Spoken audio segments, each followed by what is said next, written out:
আপনি যদি দেখেন যে আমেরিকা ভেনেজুয়েলায় আক্রমণ করার আগে তারা ইরাক আক্রমণ করেছিল, এবং আপনি যদি দেখেন যে তারা সিরিয়া লিবিয়াতে ইনভলভ হয়েছিল, এবং আমরা সবাই দেখেছি যে তেলের জন্য আমেরিকা কিভাবে ইরাককে দখল করে নেয়। এবং তখন যদি অন্যান্য শক্তিগুলো P5 মানে জাতিসংঘের যে স্থায়ী কমিটির 5টা সদস্য আছে, তারা যদি তখন এটা প্রতিরোধ করত, চুপ না থাকে, তাহলে আজকে আমরা ভেনেজুয়েলা দেখতে হতো না। সুপ্রিয় দর্শক মণ্ডলী, আসসালামু আলাইকুম।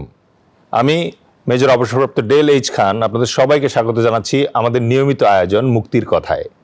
আমাদের আজকের মুক্তির কথার টপিক আধিপত্যবাদ থেকে মুক্তির উপায়, এবং এই টপিকে কথা বলার জন্য আজকে আমাদের স্টুডিওতে উপস্থিত আছেন দুজন বিশিষ্ট অতিথি। প্রথমেই কর্নেল রিটায়ার্ড হান্নান মৃধা।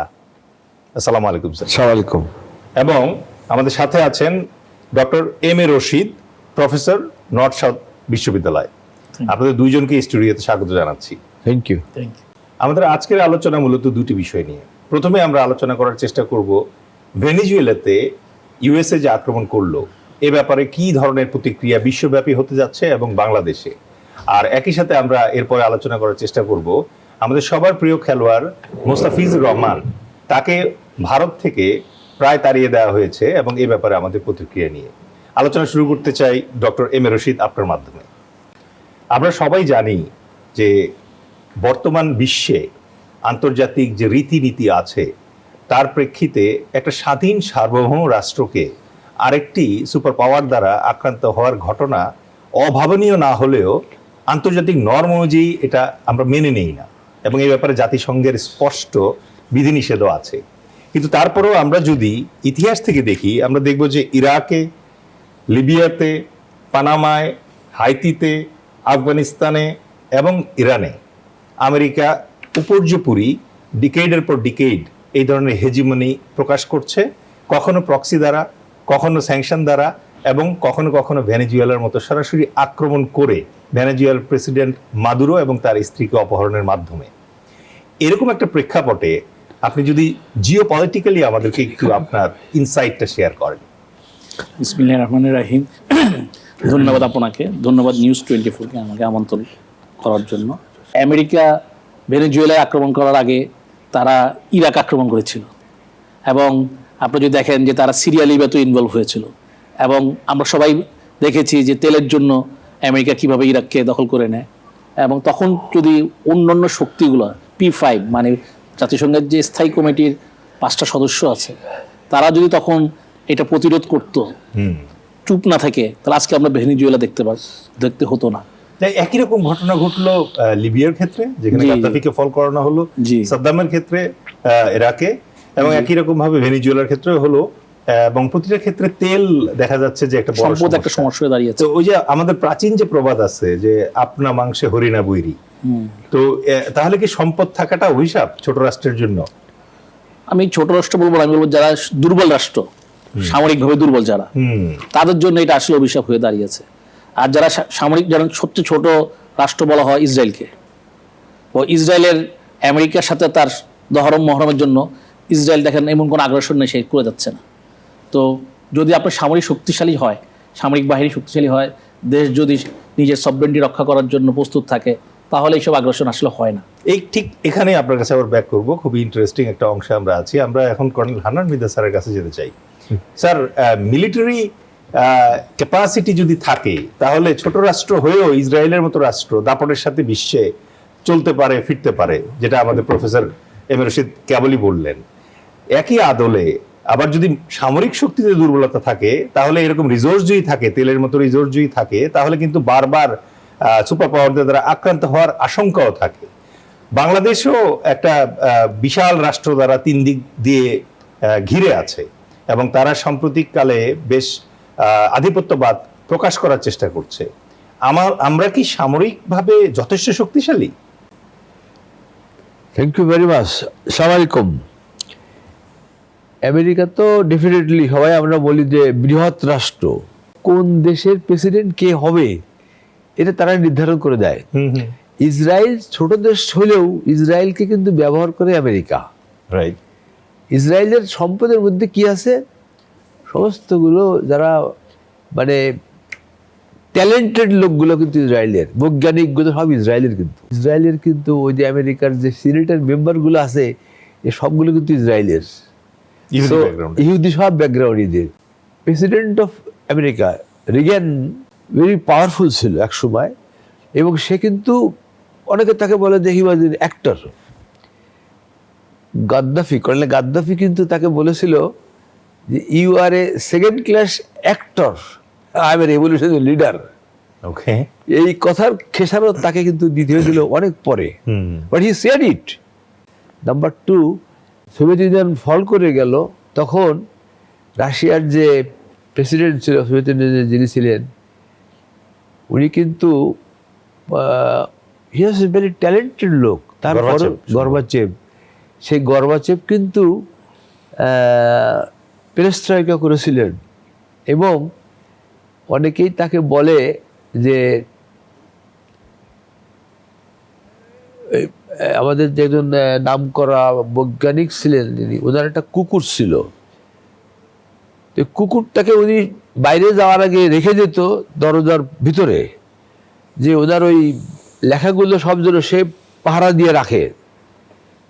তা কুকুরটা একবার চিন্তা করলো যে আমি তো আমার ঘুম আসছে, তার আমি ওই লাফ দিয়ে টেবিলের উপরে যে ওখানে ঘুমিয়ে থাকি, লাইট আছে, তখন তো আর ইলেকট্রিসিটি ছিল না, ক্যান্ডেল বা হারিকেন ছিল, তো ওইখানে রেখে সে ঘুমিয়ে গেছে। একটা সময় ওই ওই লাফ দেওয়ার সময় ক্যান্ডেলটা পড়ে গেছে, যাওয়ার পরে বাটার রাসেল ওর সমস্ত লেখাগুলো ওখানে ছিল, তো ক্যান্ডেলটা পড়ে যাওয়ার পরে অল বার্ন ইনটু অ্যাশেস। তো গর্বাচেভ যখন ফিরে আসলো, এসে দেখে যে ওই তার সমস্ত লেখা পুড়ে ছাই হয়ে গেছে, বাট কুকুরটা কিন্তু পাহারা দিচ্ছে ওই ছাইটা। গর্বাচেভকে কিন্তু আমেরিকা ওই কুকুর হিসেবে চিহ্নিত করছিল, যে রাশিয়ার গর্বাচেভকে আমেরিকা ওই কুকুরের সমান দিছিল, যে হি ইজ স্টিল, মানে ওই ছাইটাই সে পাহারা দিয়ে রাখছে। কিন্তু গর্বাচেভকে কিছু উদ্ধার করতে পারছিল। তবে সারা বিশ্বের লোক কিন্তু চেয়েছিল যে আমেরিকাকে মানে কাউন্টার করুক আর না করুক, একটা শক্তি থাকার দরকার আছে, সেটাই রাশিয়া ছিল। কিন্তু আজকে কি সেই রাশিয়া সেরকম আছে? আমার মনে হয় অনেকেই আমরা বলবো যে সেরকমের নাই, বাট পৃথিবীতে থাকা দরকার আছে। আজকে আমেরিকাকে পাহারা দেওয়ার জন্য শুধু না, প্রতিরোধ করার জন্য এরকম দরকার আছে। সেটা কিন্তু আমরা করতে পারি ইচ্ছে করলে, ছোট রাষ্ট্র কিন্তু করতে পারে ইচ্ছে করলে। সেটা তারা কি সেটা করছে? আমরা করছে না। কর্নেল হান্নান যেটা বললেন সেটা হচ্ছে যে মাল্টিপোলার একটা বা সিস্টেম যদি আমাদের বিশ্বে প্রিভেইল করে, তাহলে একটা চেক অ্যান্ড ব্যালেন্স আসার কথা। ভেনেজুয়েলার ওপর আমেরিকার যে এই ন্যাক্কারজনক আক্রমণ, এর ফলে রাশিয়া, চীন অথবা অন্যান্য সুপার পাওয়ার যারা আছে, তারা কি এটাকে রিগ্রেট করবে, নাকি তারা এখান থেকে ইন্সপায়ার্ড হয়ে তাদের নিজস্ব টার্গেটগুলোর উপর ঝাঁপিয়ে পড়বে? রাশিয়া যদি ইউক্রেনকে দখল করতে না যেত, এবং রাশিয়া, আমি মনে করি ইউক্রেনকে দখল করাটাই আমেরিকার জন্য ভেনেজুয়েলা দখলটা সহজ হয়েছে। এবং যদি আপনি তৃতীয় অংশটাকে আমি রাখি, যে যারা সুপার পাওয়ার, তাদের এখন নজর থাকবে যারা দুর্বল, ছোট রাষ্ট্র বলবো না, যারা দুর্বল রাষ্ট্র, তাদের সম্পদগুলো কিভাবে নেওয়া যায়। আর যদি আপনার ওই অংশটায় আসি, যে ন্যাটোর যে চুক্তি, যে ন্যাটো দেশভুক্ত কোনো রাষ্ট্রকে যদি কেউ আক্রমণ করে, সবাই একসাথে ঝাঁপিয়ে পড়বে। এখানে কিন্তু ন্যাটোর ভুক্ত যে দেশগুলো আছে 23টা কি 24টা, অনেকগুলো দেশে কিন্তু সেনাবাহিনী নেই। ওকে। যারা দুর্বল দেশ, তাদের ইমিডিয়েট সলিউশন হলো এই ধরনের সমাধানগুলো খুঁজে নিয়ে আসা। তাহলে দেখা যাচ্ছে যে 1947 সালে স্বাধীনতা লাভ করার পর থেকে ভারত কিন্তু প্রথমে গোয়ার একটা কলোনি যেগুলো ছিল সেগুলো দখল করে ফেলেছে, তারপরে অপারেশন পোলোর মাধ্যমে 5 দিনের ভেতর হায়দ্রাবাদ দখল করে ফেলেছে, এরপরে সিকিম দখল করে ফেলেছে। সো ভারতের ভেতরে কিন্তু আমরা একই ধরনের একটা টেন্ডেন্সি দেখতে পাই, যে তাদের ম্যাপ এক্সপানশনের একটা ইচ্ছা আছে, এবং তাদের ভিতরে অখণ্ড ভারতের একটা কনসেপ্টও কাজ করে। তাহলে আমেরিকার এই ধরনের দৃষ্টান্ত 2026-এর 3 তারিখে যেটা দেখালো, সে জানুয়ারি 3 তারিখে, এতে কি ভারত উৎসাহিত বোধ করবে? আর যদি ভারত উৎসাহিত বোধ করে, তাহলে কি আমাদের আতঙ্কিত হওয়ার কোনো কারণ আছে? ভারত 47 সালে ব্রিটিশরা চলে যাওয়ার সময় ব্রিটিশদের সুযোগ দেওয়ার কারণে ভারত, আমরা জানি যে এদেশে দুইটা ধর্মভিত্তিক পাকিস্তান এবং ভারত হওয়ার কথা ইন্ডিয়া 47 সালে, আর এই কারণে আমরা আলাদা হয়েছি। তো ওই সময় ভারত কাশ্মীর দখল করে নেয়, আমরা 47-এর ভারতের ওই আগ্রাসী নীতিটা যখন ধীরে ধীরে পাকিস্তান শক্তিশালী হয়ে উঠলো 65 ওয়ারে, বিশেষ করে আমাদের বিখ্যাত সেই ইস্ট বেঙ্গল রেজিমেন্ট যারা ভারতকে কড়া মাইট দিয়েছিল, তো সেই থেকে ভারতের এই আরেকটু সম্প্রসারণ নীতিটা থেমে গিয়েছিল। বিজেপি ক্ষমতায় আসার পরে বাবরি মসজিদ ভাঙার পর বিজেপি ভারতে তুমুল জনপ্রিয়, এবং সংখ্যালঘুরা যখন ভারতে সেরকম নিপীড়নের শিকার, ভারতের এই আগ্রাসন নীতি, তারা যেটা ডক্ট্রিনটা যেভাবে দেখছি যে তারা একটা উগ্র হিন্দুত্ববাদীর উপরে তার রাষ্ট্রকে গঠন করে ফেলেছে। এবং আমরা দেখতে পেরেছি খুব আনফর্চুনেটলি যে গুজরাটের কসাই নামে যে খ্যাত ছিল, যে ভারতের চিফ মিনিস্টার গুজরাট থাকা অবস্থায় বহির্বিশ্ব তাকে বয়কট করেছিল গুজরাট হত্যাকাণ্ডের কারণে, তাকে ইলেকশনে পরবর্তীতে জনগণ ভারতের প্রধানমন্ত্রী নির্বাচিত করেছে। এবং তারপর থেকে দেখি আমাদের রাষ্ট্রের উপরে এই যে ফ্যাসিস্ট শাসন বা আমাদের রাষ্ট্রের স্বাধীনতার উপর হামলা বা বিডিআরের ঘটনা আমরা দেখতে পেলাম, বা এরপরে যে আমাদের যে জুলাই বিপ্লব দেখতে পেলাম, যে এগুলো যদি আপনি দেখেন একটা কন্টিনিউয়াস প্রসেসের মাধ্যমে ভারত আমাদেরকে কুক্ষিগত করার চেষ্টা করেছে। স্যার, আপনার কি মনে হয় যে আমেরিকা ভেনেজুয়েলায় যে আক্রমণ করলো, এটা থেকে ভারত উৎসাহিত হয়ে বাংলাদেশের সাথে এরকম কোনো আশঙ্কায় মানে যাবার কোনো সম্ভাবনা কি আছে? আমি এটা মনে করি না। ভারতের কার্গিল যুদ্ধের কথা যদি মনে করি, প্রেসিডেন্ট পারভেজ মোশাররফ কিন্তু কার্গিল যুদ্ধে করে ভারতকে কিন্তু শিক্ষা দিয়ে দিয়েছে, এবং ভারত কিন্তু they are not interested to go for a war. Excellent. আমরা এই পর্যায়ে আলোচনা অত্যন্ত জমে উঠেছে, এবং আমরা ছোট্ট একটা বিরতি নিয়ে এসে আবারও যুক্ত হব, এবং আমরা আবারও জানার চেষ্টা করব বাংলাদেশের জন্য কোনো আশঙ্কা কি আছে কিনা। ধন্যবাদ।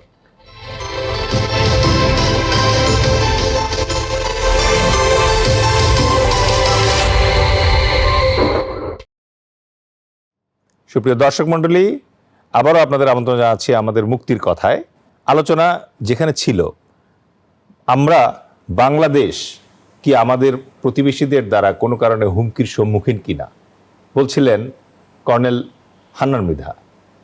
Bharat will not take any adventure on Bangladesh militarily. Okay. তার কারণ হচ্ছে যে ভারত কিন্তু জানে যে একটা যুদ্ধ করতে গেলে কি পরিমাণ ফাইন্যান্সিয়াল ইনভলভমেন্ট লেগে যায়, এবং এই শিক্ষা তারা পেয়ে গেছে কিন্তু কার্গিল যুদ্ধে।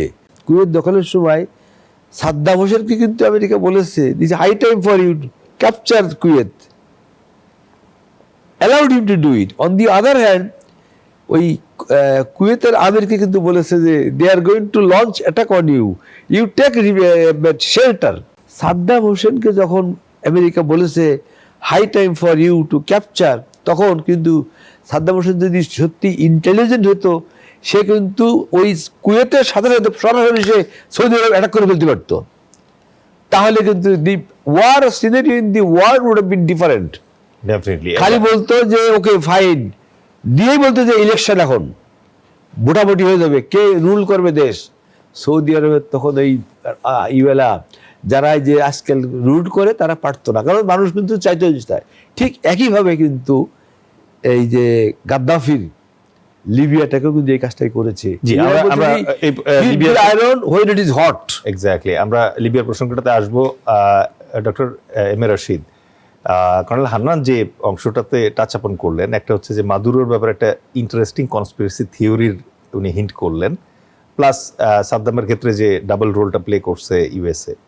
বাট আমরা আসতে চাই আবার বাংলাদেশ প্রসঙ্গে। আপনার ইন্টারন্যাশনাল যে জিওপলিটিক্যাল আন্ডারস্ট্যান্ডিং এবং বর্তমানের যে রিয়ালিটি, তার বেসিসে আপনার কি মনে হয় যে বাংলাদেশের কি কোনো আশঙ্কা আছে? আমি প্রথমে বাংলাদেশের দুইটা জিনিস উল্লেখ করতে চাই। আপনি দেখেন 71-এ যখন বাংলাদেশের এই পাশের জনগণের উপরে পাকিস্তানের শাসক গোষ্ঠী যখন তারা এক্সট্রিম পর্যায়ে তারা আগ্রাসন চালালো, সশস্ত্রভাবে হামলা করলো, দেখেন আমাদের তরুণ তরুণ মেজররা শহীদ জিয়া রহমানের নেতৃত্বে যে আমাদেরকে রিভোল্ট করালো, আমাদেরকে ভারত আর পাকিস্তানের সাথে থাকার থেকে সে বেরোয় আসলো, এবং ওই সময় যখন উনি বললো উই রিভোল্ট, তখন কিন্তু উনি ওনার জানটাকে দিয়ে দিয়েছে দেশের জন্য। তো যেই দেশে জিয়া রহমানের মতো সেনা নেতৃত্ব তৈরি হয়।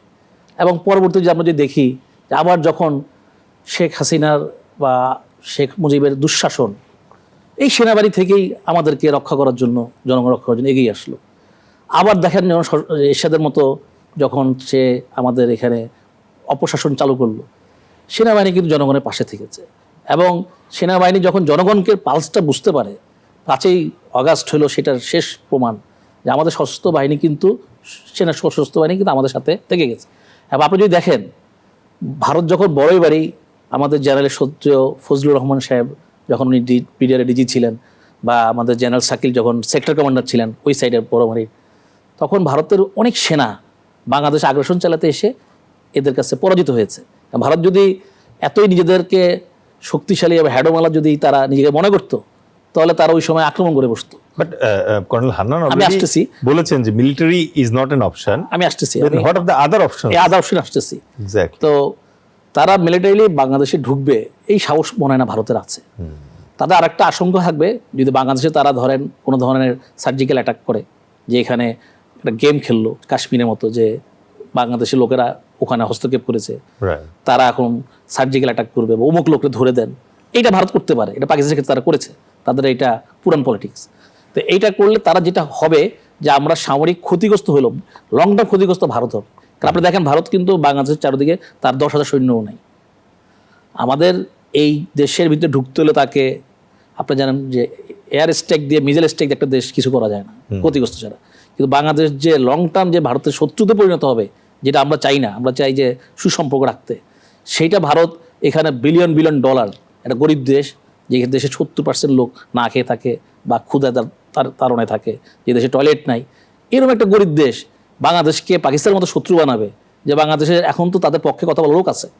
এখন বাংলাদেশে তারা বীর জাফর প্রচুর তৈরি করেছে, বা অনেক রাজনীতিবিদ তাদের পক্ষে প্রকাশ্যে বলে, বসলে বলে, এইটা তারা এখন বলতেও পারবে না।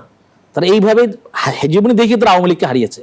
তারা আওয়ামী লীগ যে বাংলাদেশ থেকে মানুষ থেকে বিচ্ছিন্ন হয়ে গেছে, এটা ভারতের কৌশলের কারণে। আওয়ামী লীগ যদি দেশের পক্ষে থাকতো, তাহলে আওয়ামী লীগ একসময় জনপ্রিয় ছিল। আমরা 70 আগে আওয়ামী লীগকে জনপ্রিয় হিসেবে দেখি, শেখ মুজিবকে জনপ্রিয় নেতা হিসেবে দেখতাম। ভারতের কৌশলের কারণে ভারত এই দেশের জনগোষ্ঠীকে তাদের শত্রুতে পরিণত করেছে। তো ভারতের যারা চিন্তাশীল লোক, তারা যদি বাংলাদেশকে লং টার্ম শত্রুতে পরিণত করতে না চায়, তারা যদি বাংলাদেশকে একটা প্যাক চুক্তিতে যেতে বাধ্য না করে, তাহলে তারা বাংলাদেশের সাথে সুসম্পর্ক রাখে, তাহলে ভারতের লাভ। প্যাক চুক্তি বলতে? প্যাক চুক্তি বলতে যেমন ধরেন সৌদি আরব বা চায়নার সাথে একটা চুক্তি হয়েছে, যে সৌদি আরব যদি আক্রান্ত হয়, পাকিস্তানের সাথে, তাহলে পাকিস্তান সৌদি আরবকে সাপোর্ট দিবে। সাথে সাথে ন্যাটোর জন্য একটা প্যাক চুক্তি, যে ন্যাটোতে কেউ যদি আক্রান্ত হয়, তাহলে ন্যাটো একসাথে সবার সাথে। বাংলাদেশ কার কার সাথে? বাংলাদেশে যেমন আমাদের শহীদ জিয়াউর রহমান, আপনি জানেন সার্কের কনসেপ্ট ছিল যে এখানে যারা সমস্যা হবে সেটা আমরা নিজেরা ঠিক করে নিব। যদি এমন হয় যে ওই শহীদ জিয়াউর রহমানের যে সার্কের কনসেপ্ট, যদি আমরা এটাকে সামরিক কনসেপ্টে নিতে পারি, যে আমরা জানি ভারত দ্বারা অলরেডি নেপাল, মালদ্বীপ, শ্রীলঙ্কা ক্ষতিগ্রস্ত, ভুটান, সিকিম ক্ষতিগ্রস্ত, কাশ্মীর ক্ষতিগ্রস্ত, আমরা যদি এটাকে ভয়েস রেইজ করি, তাহলে ভারতের দ্বিতীয় চিন্তা করবে যে শত্রুটার পাশাপাশি তার এতগুলো দেশের সাথে তাকে ফাইট করতে হবে। Very interesting. এবং আমার কাছে মনে হয় যে প্রফেসর এম এ রশিদ যে আইডিয়াটা দিলেন, যে রিজিয়নাল স্ট্যাবিলিটি এবং সিকিউরিটির জন্য আমাদের বোধহয় চীন এবং পাকিস্তানের সাথে অতি সত্বর একটা ব্যালেন্সিং প্যাক্টে যাওয়া যেতে পারে। বাট একই জায়গা থেকে কর্নেল হান্নান মৃধা, আপনার কাছে একটা জিনিস আমরা জানতে চাচ্ছি, সেটা হচ্ছে যে বেগম খালেদা জিয়া মারা যাওয়ার পর ভারত তার পররাষ্ট্রমন্ত্রীকে বাংলাদেশে পাঠিয়েছিল সম্পর্ক উন্নয়নের একটা স্মারক হিসেবে, কিন্তু ভারতের যে পররাষ্ট্রমন্ত্রী জয়শঙ্কর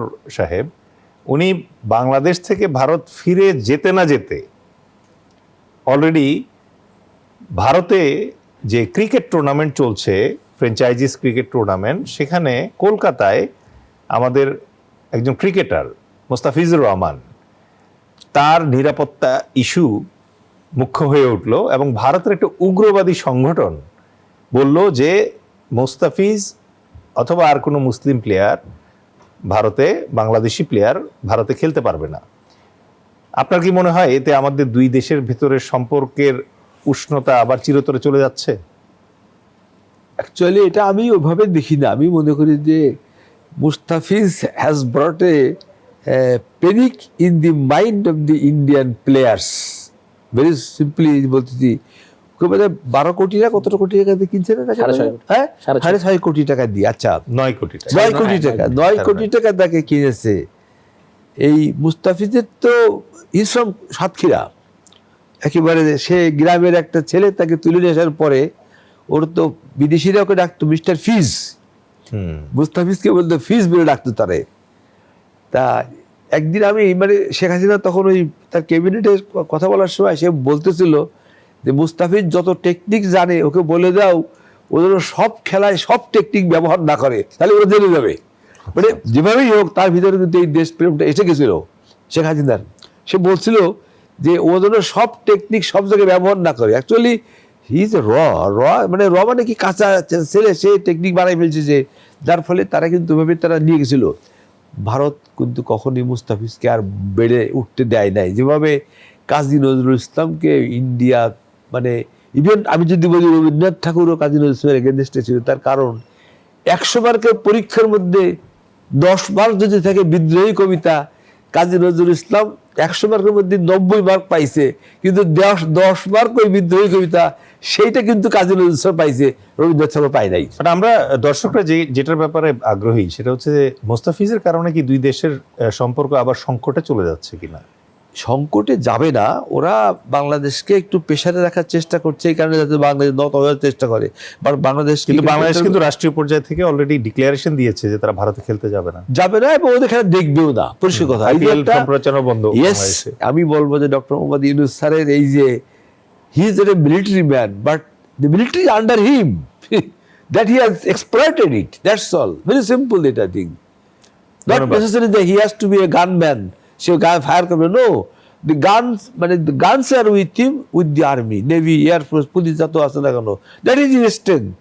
ওকে, আমরা আলোচনায় আবার ফিরবো। সেই দর্শক মণ্ডলী, আবারও যাচ্ছি একটা ছোট্ট বিরতিতে, ফিরে এসে মুস্তাফিজ প্রসঙ্গে আবারও শুনবো। ধন্যবাদ।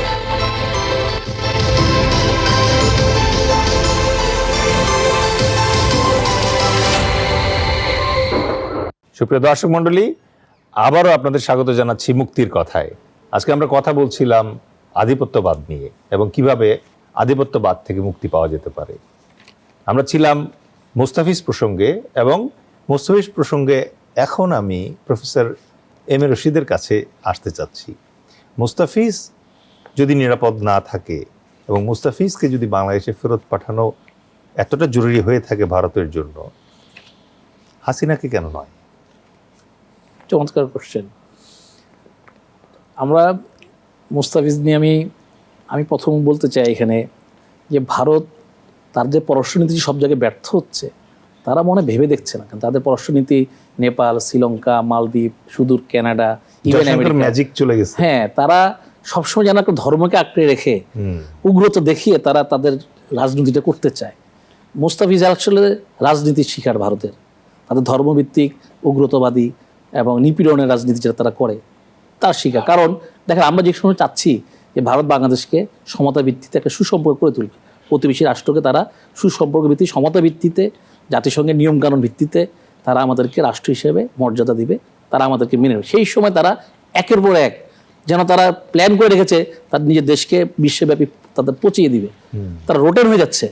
কারণ এই যে ধরেন মুস্তাফিজকে তারা এই সময় এই মিডিয়ার এই স্মার্টফোনের যুগে তারা যে এরকম একটা কাণ্ড করলো, এরকম একটা উগ্রতা দেখালো, এবং তাদের যে এই তাদের স্বরাষ্ট্রমন্ত্রী, তার ছেলে যে আইসিসির একটা চেয়ার দখল করে আছে, সে এখন মানছে না সে ইলেকশনে। তো তারা এই সময় আমাদের জেনজিকে, ইভেন আমাদেরকে যারা আমরা জেনজি না, সবাইকে অবাক করেছে যে এত নিম্নমানের কাজ তারা করতে পারে কিভাবে। একটা রাষ্ট্রের জনগণ কেন খেপে যাচ্ছে না এইসবের উপরে? তাদের কি শিক্ষিত লোক নাই? আইসিসি তো বলছে যে বাংলাদেশ যদি খেলতে না যায় তাহলে পয়েন্ট কাটা যাবে। বাংলাদেশে কি করা উচিত? এখন প্রথম হলো যে আমাদের এই সরকারকে অবশ্যই ধন্যবাদ, দেশের মর্যাদা রাখার জন্য, জনগণের প্রতীক। মুস্তাফিজ ছিল আমাদের জনগণের প্রতীক, আমাদের সে অ্যাম্বাসেডর, বাংলাদেশের প্রতীক, বাংলাদেশের অ্যাম্বাসেডর। তো তাকে এবার অপমান করা, এক রাষ্ট্রকে অপমান করার মতো। তো আমি দেখছি যে আইসিসি যে বলছে সে আসলে সেই ধর্মভিত্তিক দলের নেতা অমিত শাহর ছেলে, তারা ওখান থেকে সরতেছে না। কিন্তু আমাদেরকে অবশ্যই অস্ট্রেলিয়া, নিউজিল্যান্ড, পাকিস্তান, শ্রীলঙ্কা, তাদের সাপোর্ট দরকার। তারা এই ধরনের উগ্রতা খেলার মধ্যে কেন আসবে? বাট আপনি কি এটাকে হেজিমনি মনে করেন? অফকোর্স। আপনি কি আশঙ্কা করেন যে আসন্ন ত্রয়োদশ জাতীয় সংসদ নির্বাচনকে ভারত কোনোভাবে কুপ্রভাবিত করার চেষ্টা করতে পারে? ভারত যদি আমাদেরকে শত্রু মনে করে তাহলে সে সবসময় করবে, আর ভারত যদি আমাদেরকে সৎ প্রতিবেশী বন্ধু হিসেবে মনে করে তাহলে তো এটা করার কথা না। আর আমরা যেহেতু আশঙ্কিত, কারণ ফ্যাসিস্ট খুনি গুম খুনের অধিনায়ক শেখ হাসিনা সরকার, শেখ হাসিনার সাথে যারা ছিল তাদেরকে ভারত আশ্বাসও দেয় নাই। তার দিল্লিতে আমরা জানি তারা অফিস খুলতে পেরেছে, তারা ওখানে বসে বাংলাদেশ সাবোটাজ করছে।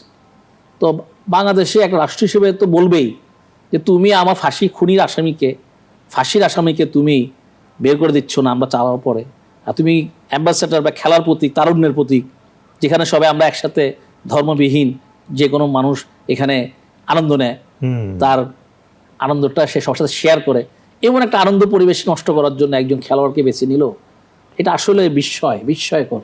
Excellent, thank you so much. আপনি এত চমৎকার আর্টিকুলেট করে জিনিসটা বললেন, এবং এখান থেকেই আমি কর্নেল হান্নান মৃধার কাছে আসতে চাচ্ছি।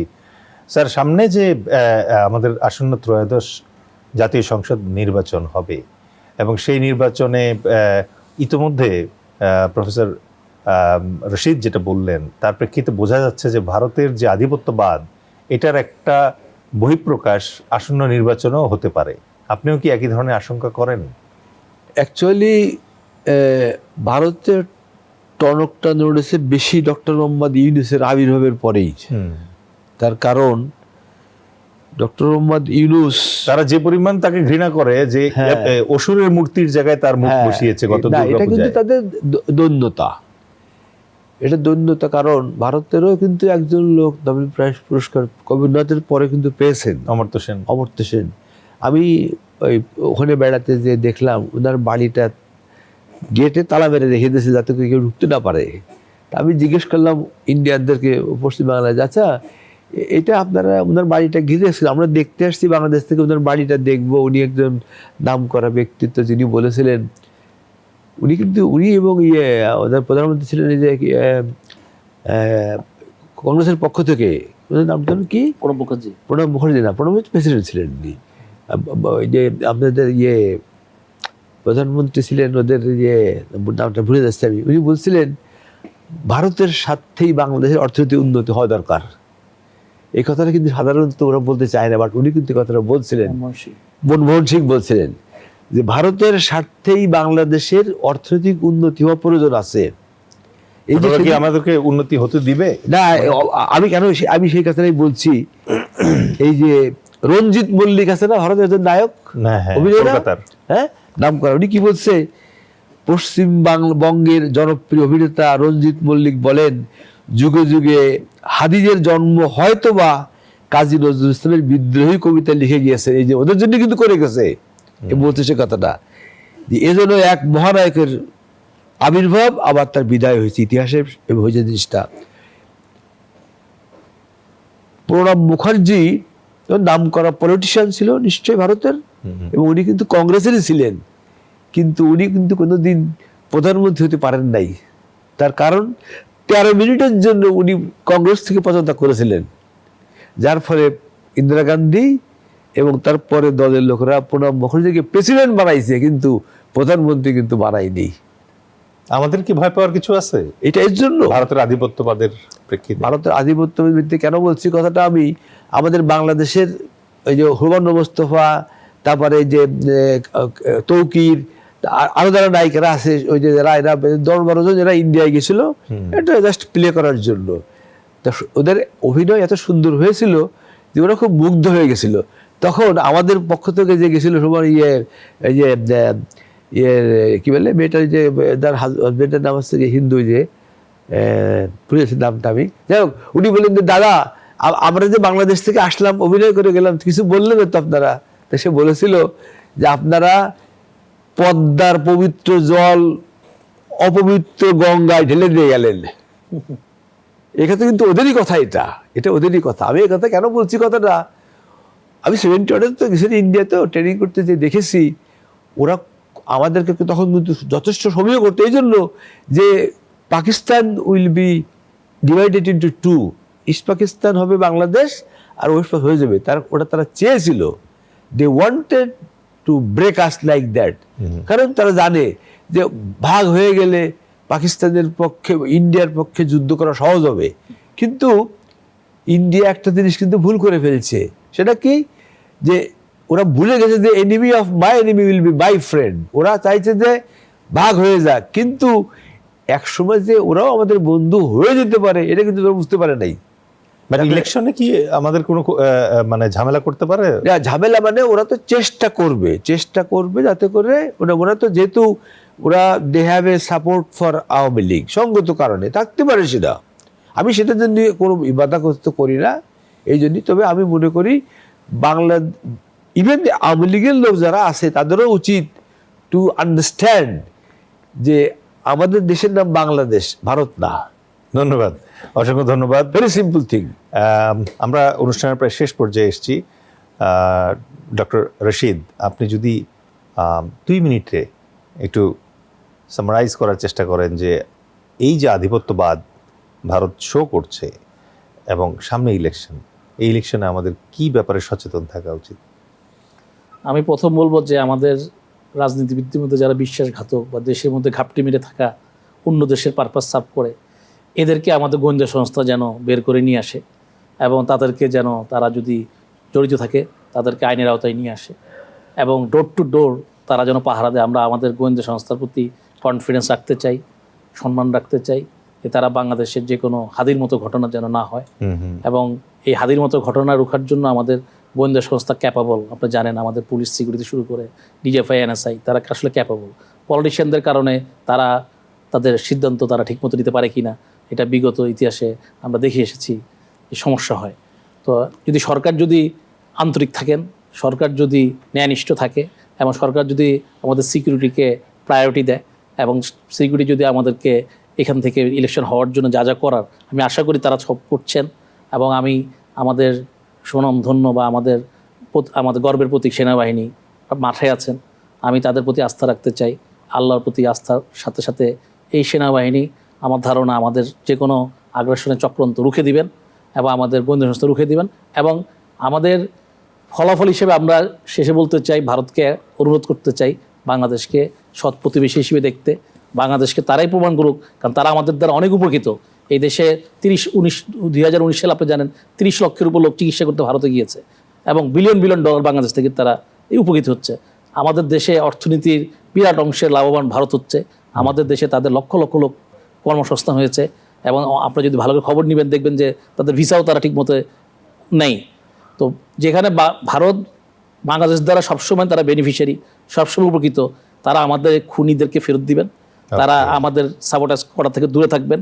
আমাদের রাজনীতি স্পেশালি আধিপত্যবাদ মুক্ত একটা পৃথিবী যেন আমরা পাই। অবশ্যই পাই। এবং জাতিসংঘকে আমি আরও অ্যাক্টিভ হতে বলবো, কারণ আমরা যেটি নিয়ে শুরু করেছিলাম, আমরা আমাদের কাম্য না সভ্য দেশে, সভ্য বিশ্বে, এই সভ্যতার মধ্যে এরকম একটা অ্যাগ্রেশন, এরকম হেজিমনি, এরকম আরেক দেশ দখলের পায়তারা, তার দেশের সম্পদ দখলের পায়তারা, এটা কোনো মতেই আমাদের কাম্য হতে পারে না।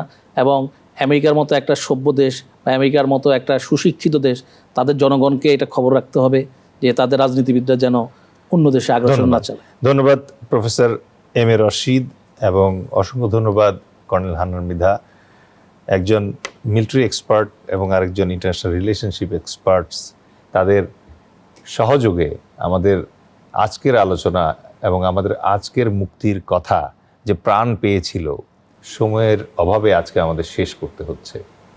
আমরা আধিপত্যবাদ মুক্ত বাংলাদেশ চাই। আমরা চাই হাদির মৃত্যুর বিচার। আমরা চাই হাদির যে আজাদির লড়াই আছে, সেই লড়াই হাদির প্রজন্ম, তার পরের প্রজন্ম এবং তার পরের প্রজন্ম জারি রাখুক। আবারও অন্য কোনো মুক্তির কথা নিয়ে আগামী সপ্তাহে আবার দেখা হবে। আজকের মতো এখানেই বিদায় নিচ্ছি।